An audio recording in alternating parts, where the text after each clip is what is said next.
Hello friends, welcome to সাতঘর রান্নাবান্না। এখানে আজকে আপনাদের জন্য নিয়ে এসেছি পুরো ভিন্ন ধরনের লোটে মাছের রেসিপি। এখানে মাছগুলো কেটে ধুয়ে আমি পরিষ্কার করে নিয়েছি। দিয়ে দিচ্ছি কিছুটা লবণ। লবণটা মাছের সাথে খুব ভালোভাবে মেখে নিলাম। নিয়েছি এখানে পেঁয়াজ কুচি, আদা রসুন, কাঁচা লঙ্কা, গোটা শুকনো লঙ্কা, গোটা জিরে, টমেটো, ধনেপাতা। দেখুন মাছটা নুন মাখানোর ফলে কতটা জল বেরিয়েছে। এরপর দিয়ে দিচ্ছি হলুদটা দিয়ে আবারও খুব ভালোভাবে মেখে নিয়েছি। এখানে নিয়েছি ময়দা, হলুদ গুঁড়ো, লঙ্কার গুঁড়ো, নুন, খুব ভালোভাবে মিশিয়ে নিচ্ছি। এরপর ওই হলুদ মাখা মাছগুলোকে একটা একটা করে দিয়ে এইভাবে ময়দার সাথে মাখিয়ে নিচ্ছি। আর এইভাবে ঝেড়ে নেবেন মাখিয়ে। সমস্ত মাছগুলো এইভাবে মাখিয়ে ময়দার সাথে ঝেড়ে নিয়েছি। দেখুন এদিকে কড়াই বসিয়ে তেল গরম হয়ে গেছে। একটা একটা মাছগুলো দিয়ে আমি ভেজে নেব।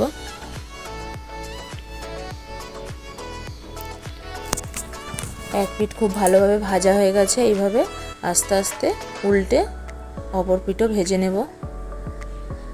দেখুন এইভাবে লাল করে মাছগুলো ভেজে নিয়েছি।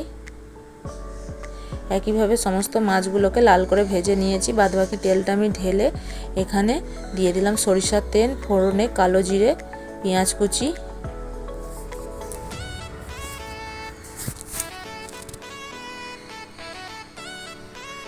পেঁয়াজটা ভাজা হতে হতে আমি এদিকে আদা রসুনটা খুব ভালোভাবে বেটে নিয়েছি।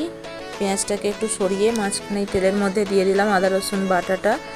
আদা রসুন বাটার কাঁচা গন্ধ চলে যাওয়া পর্যন্ত একটু ভেজে নিলাম। এখানে নিয়েছি গোটা শুকনো লঙ্কা, কাঁচা লঙ্কা, জিরে, সমস্ত কিছু ভালোভাবে বেটে নিয়েছি। এই বাটা মশলাটাকেও দিয়ে একটু ভেজে নিলাম। এরপর দিয়ে দিলাম টমেটো কুচি, হলুদ গুঁড়ো, সামান্য লবণ, কারণ মাছে যেহেতু আগেই লবণ দিয়ে ভাজা আছে তাই অল্প করে দিলাম, আর সামান্য একটু চিনি।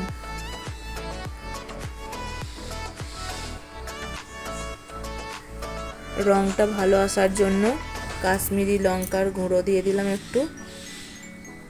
এবার খুব ভালোভাবে মশলাটাকে কষিয়ে নেব। দেখুন মশলাটা খুব ভালোভাবে কষানো হয়ে গেছে। মশলা থেকে তেল ছেড়ে দিয়েছে, কালারটাও খুব সুন্দর এসেছে।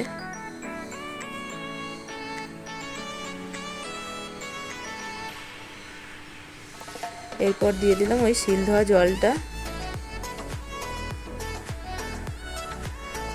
দেখুন ঝোলটা খুব সুন্দর ফুটে উঠেছে। এরপর দিয়ে দিচ্ছি ওই ভেজে রাখা মাছগুলো, কয়েকটা গোটা কাঁচা লঙ্কা।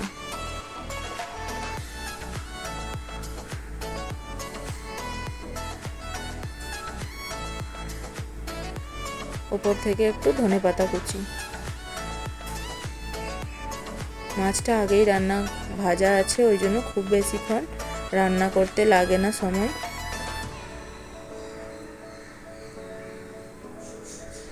এরপর নামানোর আগে দিয়ে দিচ্ছি অল্প একটু গরম মশলার গুঁড়ো। দেখুন তৈরি হয়ে গেছে, আমি নামিয়েও নিয়েছি। এরপর দিয়ে দেব ওপর থেকে সামান্য একটু কাসুরি মেথি পাতা।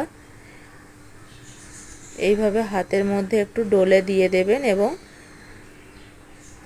কিছুক্ষণ সময় একটু ঢেকে রাখবেন, কারণ লোটে মাছের মধ্যে যে একটা গন্ধ থাকে, এই কাসুরি মেথি পাতাটা দেওয়ার ফলে সেই গন্ধটা আর থাকে না। এখানে মেয়ে খেতে বসে পড়েছে।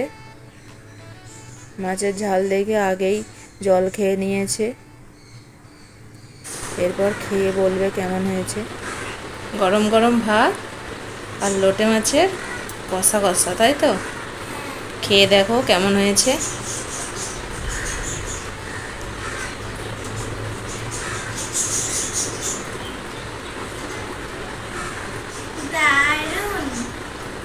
দারুণ হয়েছে। মেয়ে তো খেয়ে বলেই দিয়েছে দারুণ হয়েছে। অবশ্যই বাড়িতে আপনারা একবার এই রেসিপিটি বানিয়ে খাবেন। আর কেমন হলো অবশ্যই কমেন্ট করে আমাকে জানাবেন। একটা লাইক করুন, বন্ধুদের সাথে শেয়ার করুন। আর যে সমস্ত বন্ধুরা আমার চ্যানেলটি সাবস্ক্রাইব করেছেন অসংখ্য ধন্যবাদ। আর যে সমস্ত বন্ধুরা আমার ভিডিওগুলি দেখছেন কিন্তু চ্যানেলটি এখনও সাবস্ক্রাইব করেননি, আপনাদের কাছে অনুরোধ রইল চ্যানেলটি সাবস্ক্রাইব করে নেওয়ার। আজকের মতো ভিডিওটি এখানেই থাকলো। সবাই ভালো থাকবেন, সুস্থ থাকবেন। দেখা হবে আবার নতুন কোনো ভিডিওতে। দেখুন মেয়ে শেষে মাছগুলোকে আবার তুলে দেখিয়েও দিচ্ছে যে প্রত্যেকটা মাছ গোটাই রয়েছে।